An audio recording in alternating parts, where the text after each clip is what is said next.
Union hosts the rival New York Red Bulls on 6 ABC. Next.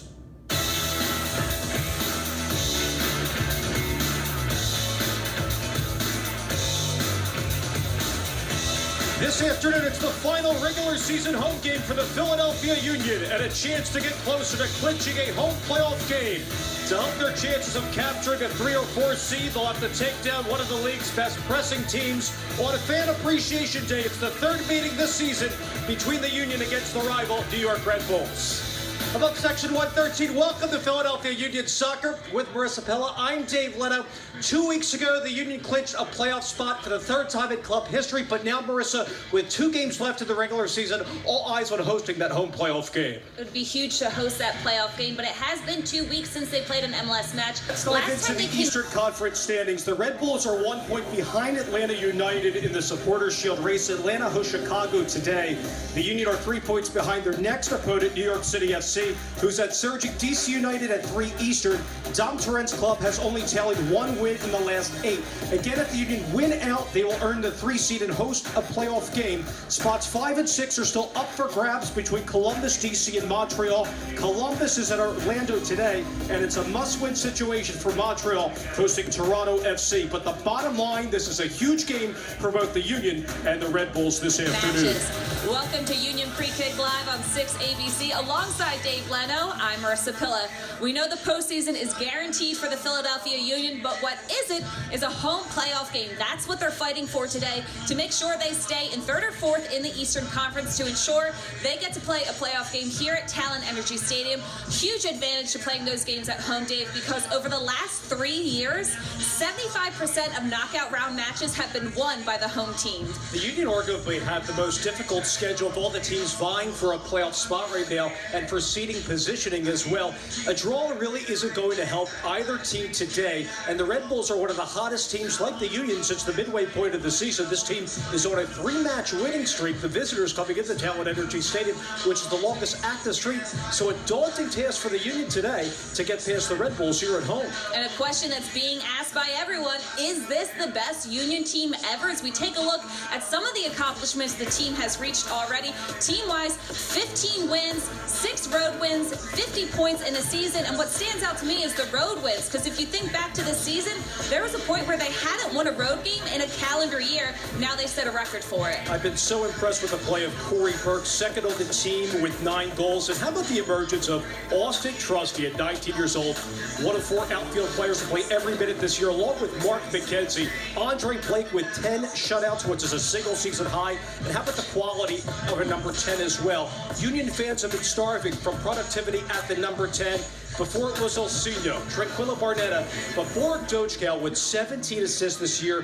2 weeks ago, he had 2 assists against Minnesota. He has been lights out at the number 10 position. He's really solidified that midfield where other players around him can now play in a more comfortable position, including Alejandro Bedoya. It's a huge weekend across MLS. Let's update you on the Eastern Conference standings right now. The Red Bulls are in 2nd place, right behind Atlanta United. They're vying for the Supporters' Shield like they won in 2015. The Union are 3 points behind New York City FC, who they play next week on the road. Keep in mind, New York City FC has 1 win in the last 8. Dom Torrent's club is at surging DC today, where Ben Olsen's team is 11-2-3 since the midway point. Columbus is 2 points behind the Union, so a draw for Jim Curtin's team and a Crew SC win at Orlando would not help Philly's chances to host a playoff game. DC is 4 points ahead of Montreal, who is in a must-win situation against Toronto FC. DC, if they win today, Marissa, could come up with a playoff spot here, but the Union today need the 3 points here against the Red Bulls. And you know the Red Bulls are going to put out a great lineup as well in this one, because they're trying to get that Supporters' Shield. Atlanta can lock that up if the Red Bulls fall today and Atlanta wins. And then if the standings do stay as is, you get in the conversation of who would you rather face, Columbus Crew or DC United? Both teams put up a tough fight, especially. But it's not just centrally, Marissa, that has impressed Union faithful. It's also when it gets to the flags. It creates those overlaps, in particular when Rosenberry gets high up the right flank.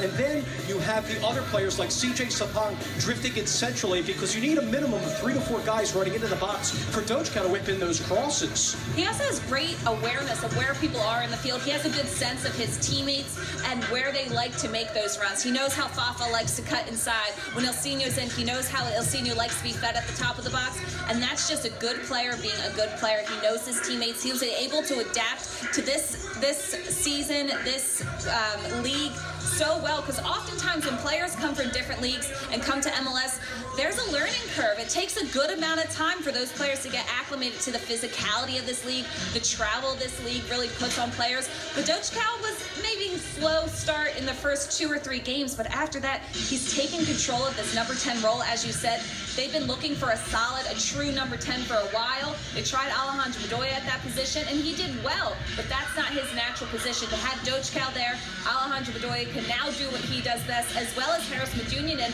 playing that holding midfielder. Dochkow in particular is going to get opportunities to shine, because when you pop on the tape with the Red Bulls, they like to leave their defenders on islands. So Aaron Long might be in the back by himself at times, and also Tim Parker, who was a key all-season acquisition from Vancouver. They'll get the outside backs high in this one, so the Union must take advantage out wide today. And coming up later in Union Free Kick Live, we mic'd up Union head coach Jim Curtin this week at training. We'll take you behind the scenes for the club's prep for the Red Bulls.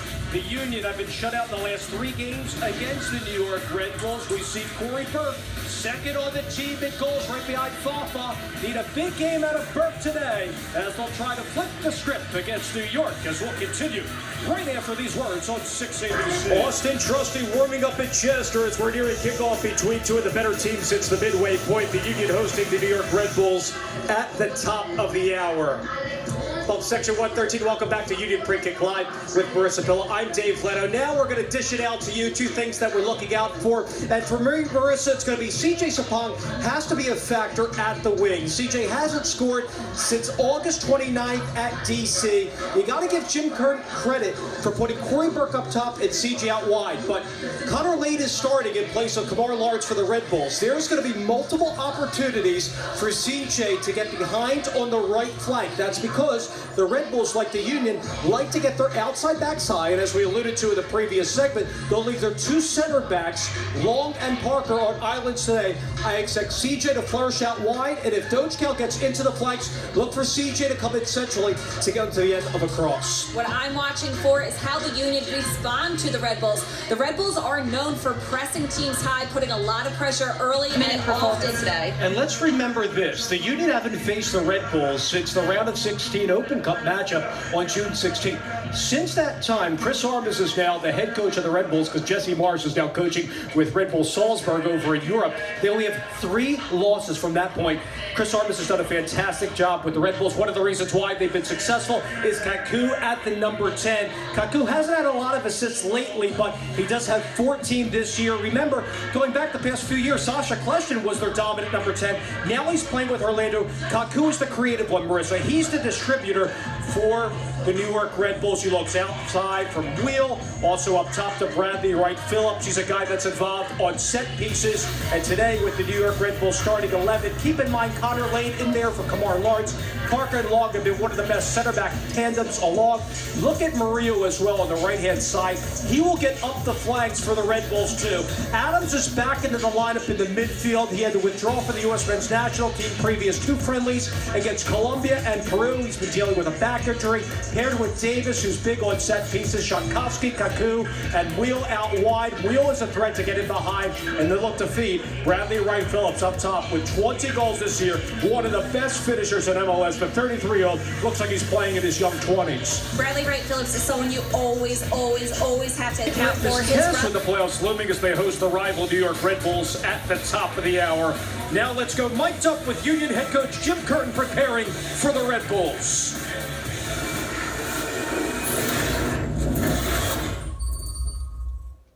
Rewinding all the way back to Minnesota. This is the first time the group's fully together now since the international break, since the Minnesota victory. A week out, and it's really served wonders for him. This team is now headed to the playoffs for the 3rd time in franchise history. He's held the locker room together during the trying times of this year, Marissa, and Also with David Accam not performing like he did with Chicago, now out for the year due to an injury, you got to give Jim credit for also putting Corey Burke up high and then putting CJ Sapong out wide as well. How about the quality of this team on the road too? Last couple of the years, these fans were disappointed with the quality on the road. It's a much different story this year, setting a franchise record for road wins in a season, most points as well, and playing the young guys too, Austin Trusty and Mark McKenzie. We cannot state that enough, that they're going up against some of the best attackers week in and week out MLS, and the job that those two young guys are doing in front of Andre Brink is really fascinating to watch. And Jim, as a former center back himself, coaching ranks in the systems, because for those that aren't familiar, he's coached since the Union Juniors come up through the academy, and now obviously the head man for the Philadelphia Union. Some other coaches that come to mind across the league as well. Bob Bradley for LAFC, right now third in the Western Conference. Latif Blessing, he's having a fascinating year. Carlos Vela with 13 goals and 12 assists. And also Oscar Perea with FC Dallas, currently 1 point ahead of Sporting Kansas City. They're getting a lot of work with Max Cerruti and Michael Barrios. Jesse Gonzalez along with Jimmy Bauer have been studs in goal for FC Dallas. So them along with Jim Curtin, you can also throw in Peter Vermees for 40 KC. A lot of talented coaches across the league. There certainly are a lot of deserving coaches, but I think it also speaks wonders to Jim Curtin getting some attention for what he was able to do in Philadelphia. This isn't a team that has that one-star player. It's really wins by a collective group. He is. Well, today Jim Curtin wants his team to have a complete 90-minute performance against one of the best pressing teams in MLS. They'll have some opportunities to counter. One of those guys to do that, Fafa Pico, team leader with 10 goals, fresh off his second cap with the U.S. men's national team. We continue with Union Free Kick Live right here on 6 ABC. What the scoreline will be. And I'm going with Fafa Pico. I'm going to have a bold prediction for you, Marissa. I think Fafa scores. I think he's feeling it right now, especially coming off that cap with the U.S. men's national team against Colombia. He's the team leader in goals.